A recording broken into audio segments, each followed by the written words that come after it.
Banyak orang memperbaiki diri karena pengen dapat jodoh yang baik. Hati-hati, salah niat kita.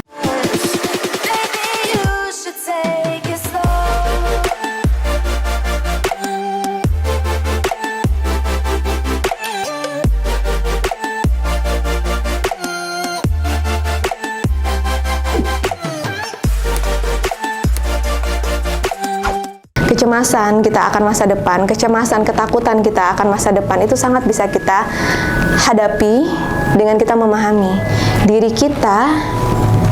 Yang perlu kita siapkan adalah apa kita hari ini.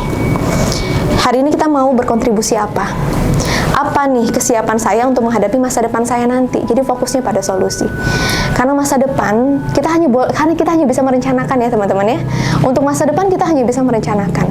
Yang menentukan akan seperti apa masa depan kita itu tentu yang memiliki kehidupan kita. Tuhan ya teman-teman ya. Allah bagi yang muslim ya memahami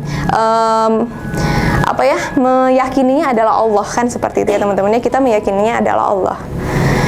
Jadi kita memang tugasnya merencanakan. Yang menentukan masa depan kita adalah Allah. Maka agar rencana kita itu bisa semakin mudah, Allah berikan kemudahan demi kemudahan, pantaskan diri kita hari ini juga. Jangan pusing, jangan terlalu banyak mikirin hal-hal yang belum terjadi. Kalau kita musingin hal-hal yang belum terjadi, kita hanya akan menjadi manusia yang nggak produktif. Pada akhirnya kita udah pusing duluan, pada akhirnya kita tidur. Kita mager mau ngapa-ngapain. Tapi kalau kita fokusnya adalah, oke, saya masa depannya pengen menjadi seperti ABCD, misalkan begitu. Saya ingin mendapatkan ABCD. Kalau gitu, apa nih siasat atau strategi yang perlu saya siapkan untuk mencapai itu? Kan begitu tugas kita. Tugas kita adalah merencanakan. Yang menentukan hasilnya adalah tetap Tuhan ya, teman-teman ya. Allah. Tugas kita merencanakan. Rencanakanlah sebaik mungkin, rencanakanlah sedetail mungkin. Bahkan kalau perlu cari mentor yang bisa membantu kita mendetilkan rencana demi rencana kita. Termasuk jodoh juga harus bikin rencana teman-teman semuanya. Buat kualifikasi ya teman-teman ya. Buat list jodoh impian saya seperti apa. Jangan, coba saya tanya deh, kakaknya sudah kerja deh ya. Dirimu dong. Apa nih kriteria jodoh impiannya? Sama, dari fisik tinggi. Oke, tingginya berapa? Minimal 160 lah. Oke, minimal tingginya itu baru dipikirin, apa emang udah disiapin dari kemarin-kemarin? Udah kepikiran sih. Oke, mantap. Apalagi? Terus sama matang lah. Kulitnya, oke. Terus dia udah bekerja. Oke. Bekerjanya maksudnya bekerja tetap ya, bukan? Oke. Kayak gitu. Terus yang pasti Islam. Dua, dia harus punya tutur kata yang tegas, bukan lembut. Oke. Ini kebanyakan nanti. Kan kriteria kan memang wajib. Secara agamanya apa? Apa? Secara agamanya seperti apa? Satu, nggak boleh telat sholat. Nggak boleh telat, maksudnya dalam kategorinya sholat waktu harus ya, harus telat, yaitu minimal dia 1 minggu itu harus sholat di masjid itu 3 waktu. 1 minggu ya, 1 minggu bukan 1 hari. Karena saya menghargai maksudnya ikhwan yang sholat di masjid itu punya effort yang lebih. Oke, cukup teman-teman semua, tepuk tangan dong buat teman kita. Luar biasa ya, sudah cukup detail ya. Namun pastikan kita punya list yang detail teman-teman semuanya. Dalam hal apapun itu. Dalam hal kita ingin punya impian, pastikan kita buat yang sedetail mungkin. Apa impian kita? Bukan abstrak ya teman-teman ya, atau bahkan general. Saya pengen punya suami yang soleh. Saya pengen punya istri yang solehah. Ya soleh-soleha itu seperti apa definisinya teman-teman semuanya? Yang seperti apa? Itu belum detail ya? Belum detail dong. Ya seperti apa? Namanya aja nanti soleh. Begitu ya teman-teman ya. Saya pengen punya apa? Pengen punya yang penting dia bisa menghidupi kehidupan saya, misalkan kan seperti itu. Enggak misi Kak. Soalnya pernah tuh dapet yang itu nggak dukung, jadinya nggak jadi. Oke. Curcol ini ya ceritanya ya, curcol ya.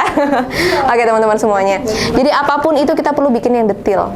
Jodoh, buatlah yang sedetail mungkin. Kulitnya, warna kulitnya apa, ini tulislah.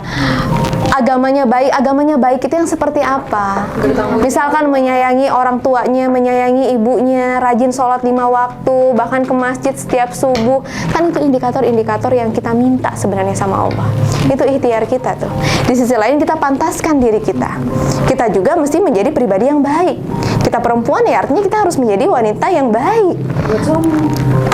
Tujuannya bukan untuk dapat jodoh yang baik ya. Ini nih yang perlu diperbaiki ya. Banyak orang memperbaiki diri karena pengen dapat jodoh yang baik. Hati-hati, salah niat kita. Kalau salah niat, balik lagi siapa yang menentukan? Allah. Jangan-jangan kita dipilihin juga atau jodoh kita pun dipersiapkannya yang niatnya juga seperti itu. Sesama salah niat kan begitu teman-teman. Tapi kalau memang niat kita lillah karena Allah, tapi kita ikhtiarnya untuk bersama-sama ke syurganya, Masya Allah dalam ya. Kita sama-sama ikhtiar ke syurganya. Dengan cara salah satunya kita bisa mendapatkan pasangan hidup yang bisa sesuai dengan harapan dan keinginan kita, maka insya Allah Allah permudah itu semua. Allah permudah itu semua teman-teman semuanya. Karena tadi niat kita lillah karena Allah. Niat kita semua hanya karena mendapat ridha Allah. Kemudahan-kemudahan dalam hidup. Tapi kalau niat kita hanya untuk mendapatkan si A atau si B atau bahkan udah ketahuan nih siapa yang pengen kita cecer gitu ya teman-teman ya. Dia kan banyak yang seperti itu. Jadinya seperti flexing dia teman-teman semuanya. Soleh ketika dilihat si A seperti itu. Hati-hati. Solehah ketika ada si B kan begitu. Sayang banget salah niat kita seperti teman-teman. Udahlah nggak dapet dia, malah dapet jodohnya yang seperti kita kan begitu. Karena jodoh kita adalah cerminan diri kita. Jadi hati-hati teman-teman semuanya. Tapi kalau kita luruskan niat kita, ya Allah saya berikhtiar, inilah ikhtiar saya, list saya, inilah list yang saya harapkan untuk jodoh saya, mudahkanlah ya Allah, pantaskanlah kami, kan seperti itu. Karena jodoh itu sudah ditentukan oleh Allah ya. Namun seperti apa persiapan dari masing-masing kita, itulah kita yang menentukan. Baik buruknya kita yang menentukan. Begitu. Karena jodoh sudah Allah siapkan. Tapi balik lagi, Allah sudah memberikan gambaran jodoh kita adalah cerminan diri kita. Cintailah dirimu. Kamu berharga. Kamu berhak untuk bahagia. Tak perlu menghabiskan waktumu untuk membandingkan hidupmu dengan orang lain. Tak perlu menghabiskan waktumu untuk menyesali segala apa yang telah berlalu. Setiap kita telah dilahirkan sebagai pemenang. Setiap kita punya peranan hidup kita masing-masing. Maka, temukan apa yang menjadi peranan hidupmu. Bangun cerita hidupmu, jadikan dan pastikan hidupmu penuh makna. Jika dirasa video ini bermanfaat, jangan lupa untuk like, subscribe, dan silakan dibagikan kepada teman-teman yang lainnya agar semakin banyak yang mendapatkan manfaat dari video ini. Jika ada yang ingin ditanyakan maupun di-sharingkan, langsung saja dituliskan di kolom komentar kita. Saya Putri Ramadona, sampai bertemu di video kita berikutnya.